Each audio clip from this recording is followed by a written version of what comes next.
And we're back. This is Get Legit LLC.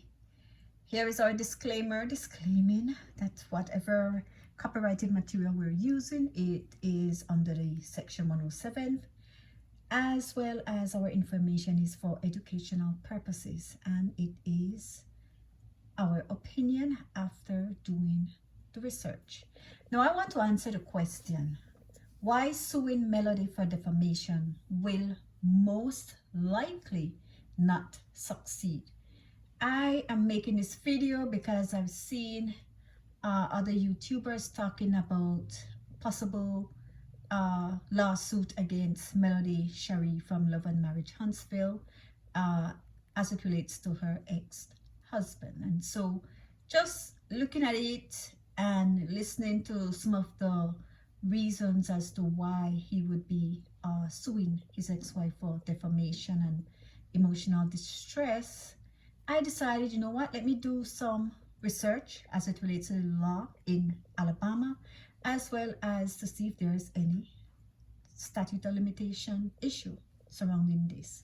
Now, according to Alabama law, Code 26, 14-9, it says, any person, firm, corporation, or official, including members of a multidisciplinary child protection team, quality assurance team, child debt review team, or other authorized case review team or panel, by whatever designation, participating in making a good faith report in an investigation or case review authorized under this chapter or other law or department practice, or in the normal or in the removal of a child pursuant to this chapter, or participating in a judicial proceedings resulting therefrom, shall in so doing be immune from any liability, civil or criminal, that might otherwise be incurred or imposed. And so the critical thing here to note is, in the state of Alabama, certain persons who are carrying out their duties in good faith under, as it relates to protecting children, those persons are immune from civil as well as criminal liability. It says any person, and then it goes on to list corporation, firm, and so on.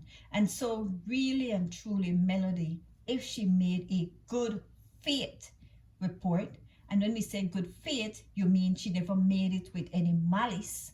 She made it out of genuine concern and genuine belief that her children or her child was in danger, then that she would be clothed with this protection as it relates from immunity. It says here, in many states, immunity from civil or criminal liability is not provided specifically in cases in which it can be shown that the person making a report acted with malice, which means in bad faith, or knowingly made a false report. So if you made a false report, you concocted and you put things together to make it seem as though a parent is carrying out certain actions against her child, or is doing certain things that categorize as child abuse, then you would not have been acting in good faith, and so the immunity doesn't apply to you. But as it relates to the murmurings I've been hearing, I think it's important that we understand when it comes to the immunity, when it from civil and criminal liability, especially where there's a reported that you report a suspected case of child abuse. And it is so important. Why it is important? Well, it's important because one of the things, the aims of that legislation is to ensure that persons who have that responsibility don't shun their responsibility and not report child abuse because they're scared of being taken to court if the parent or whomever they made the report against is vindicated.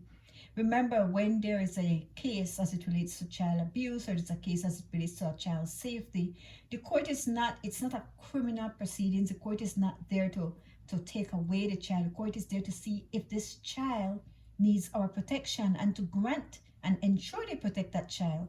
And so the intent is different from when you have a case that is strictly a criminal case. For the purpose of this video, let's get into what is defamation And in order to answer that question, I looked at the definition generally.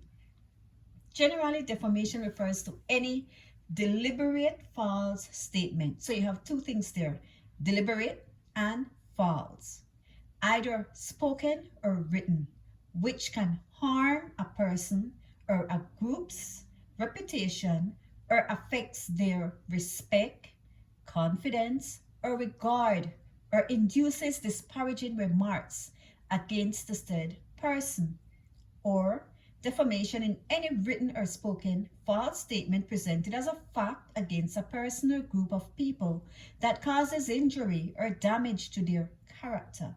The defamation of someone's character happens when something damaging or untrue is presented as a fact among the public.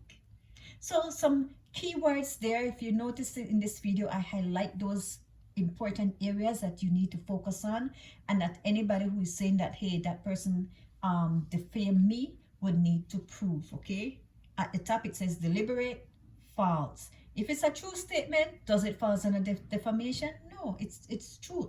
So normally justification and truth are two of the defenses to any case having to do with defamation. For a statement to be defamatory, the statement must not be true but presented as facts. That means you say it in such a way that you make it seem as though it is true and it's a matter of fact, when really and truly it's lies. The statement must be published or spoken. Whether or not it's published and spoken determine what category it falls under. Okay, libel is where it's published, slander it's where it's spoken.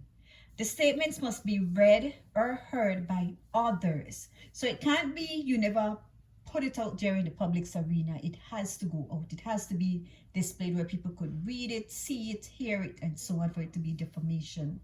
The statement must cause injury to your reputation. And that's a key thing, especially when we're looking at the individual that we're hearing could possibly or have filed a case of defamation. That person needs to prove that that statement injured his reputation. And so you will want to say, well, what was his reputation to start with? Anyway, moving along. The statements are not protected under any kind of legal privilege. And as I've read above, privilege as it relates to, one of the things is the immunity.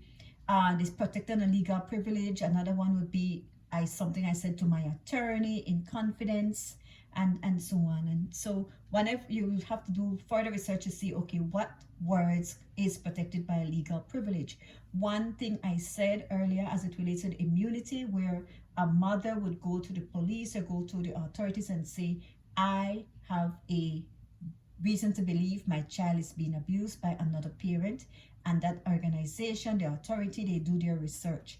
When they do their research, and if you happen to lose custody of your children for whatever time period that the court feels the child needs to be protected, and if you're later vindicated, then what it's saying, immunity is saying, is that you can't now sue them for civil and criminal matters because they did what the law said they're supposed to do, protect children. If you see a case of suspected child abuse, you have a duty to protect that child. And so I think it's so important when we're talking about defamation, where it is believed that a person acted under that guise of protecting his or her child. In Alabama, section 65182 said libel or slander, in a case of libel or slander, the burden of proof. In an action for libel or slander, the plaintiff must prove, and the plaintiff is the person who is bringing the case. So if Martel is suing Melody, then he is the plaintiff. The plaintiff must prove, unless it shall be admitted by the defendant, the fact showing that the alleged defamatory matter was published or spoken of the plaintiff. So it's saying the person who is bringing this case have to prove. They have to show what was published, what was spoken. Unless Melody say, okay, well, I did say that, or I did publish that, then unless that has happened, the plaintiff must prove. And it says must, which means it's a mandatory term. Defamation per se. When we say per se, we mean outright, without any proof of anything. So certain things are defamation per se. There are certain statements that are so harmful and damaging to the reputation that the plaintiff does not have to prove material damages in order to succeed in that case. And some examples are such. allegation of criminal conduct. If someone claims that a person has committed a crime when he hasn't, then it is defamation per se. Of course, like everything else, you would have to prove further that you have reasonable belief this person had committed this crime, you did your research, you contacted the authorities, you were given information. So of course, like everything else, you would have to prove it, defend it, sorry. Another thing that's defamation per se, allegation of a loathsome disease. Claims of sexually transmitted disease are defamation per se. Allegation that the plaintiff is unfit to work, stating that a person is incompetent in his profession is defamation per se. And so, as I read earlier, it means the person doesn't have to prove any material damages in order to succeed in the case. So you don't have to prove that I lost wages or I lost my job because of this statement that was said. The fact that it was said, and if it's proven that the person said it, or if the person accepted that they said it, then it is accepted that defamation per se without proof that my reputation was damaged or I suffered any injury. It is outright a position taken. Another is allegation of unchastity. False claims about unchastity are defamation per se. Defamation statute of limitation. So statute of limitation will tell you the time period within which you have to bring a particular claim against whomever you're saying defamed you. And so it says defamation statute of limitation in Alabama is 2 years. This means that the plaintiff has 2 years to file a defamation complaint from when the defamatory statement was published. If the statute of limitation, from when the defamatory statement was published. If the statute of limitation of the statement expires, then the defendant is no longer liable and the plaintiff will not succeed in his case. So if the statement Martel believes was said or whatever was published happened over 2 years ago, then he cannot bring the case. Well, he can file the case. However, the defendant, Melody, will have a defense, limitation defense. However, if it just happened a year ago or a year and a half ago, then he is within the 2 years period mark for him to bring his case. Individuals in Alabama can bring defamation per se charges against someone who makes false claims about chastity. This applies to any claims that were spoken, written, or published. Plaintiffs in such situations don't have to prove monetary loss because false claims of moral turpitude are considered inherently defamatory under Alabama defamation law. Same rules apply for accusers of criminality. So you see how YouTubers have been saying, oh, Martel has a criminal record, and I see on one show an attorney was talking about it. If you notice, the attorney was clear to make it known that an individual with this particular name, he kept it at that, which is very, very smart.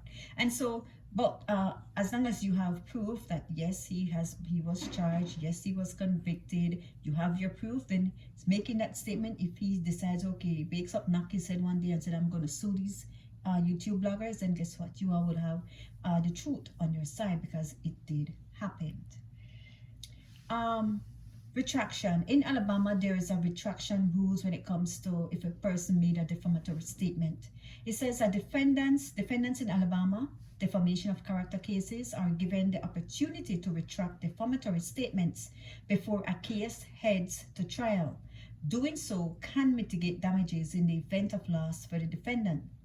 The retraction must be made within 10 days from the publication or distribution date of the defamatory statement. So let's say you make a defamatory statement today. You can do a retraction within 10 days. It also must be made in the same medium of communication of the original defamatory statement. So let's say a YouTube blogger got on YouTube and made some defamatory statement against an individual. That same YouTube blogger will need to make the retract that story or retract that statement within 10 years and do so on his or her YouTube channel. The same way they put that information out there is the same way they need to put out that retraction.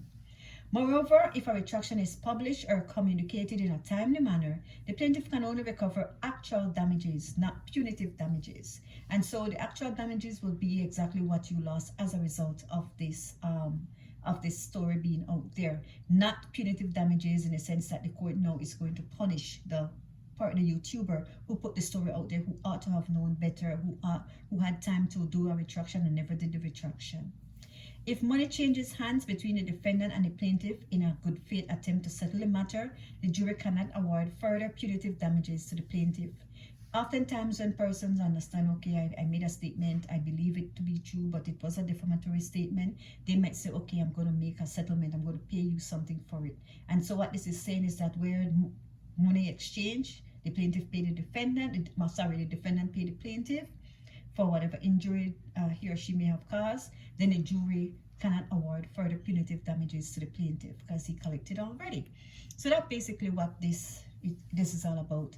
I just think it's so important that we understand this. I don't want persons listening to those videos to get the impression that if you believe a child is in danger, a child is being abused, that you will not say anything because the person might want to turn around and sue you. And even though for the purpose of this video I'm focusing on Alabama because we know Melody and Martel lives in Alabama, in the state of Alabama, it applies to other states as well. I've seen all, I believe 48 states have some law as it relates to limitation. I could be wrong when it comes to the 48, but several states, if you go down the list, you just type it in and Google it, you will be able to see the different states as it relates to the immunity. The idea, people, if you see something, you know something, you suspect something, you have a duty to make a report because you don't know, you could be saving a child's life. And until then, thank you all for listening. As you know, please hit the like button, subscribe to my channel. I'm away from reaching the 1,000 subscribers mark. I below, like, I need 798 more subscribers, or 99 I think. So please come show me some love. Thank you.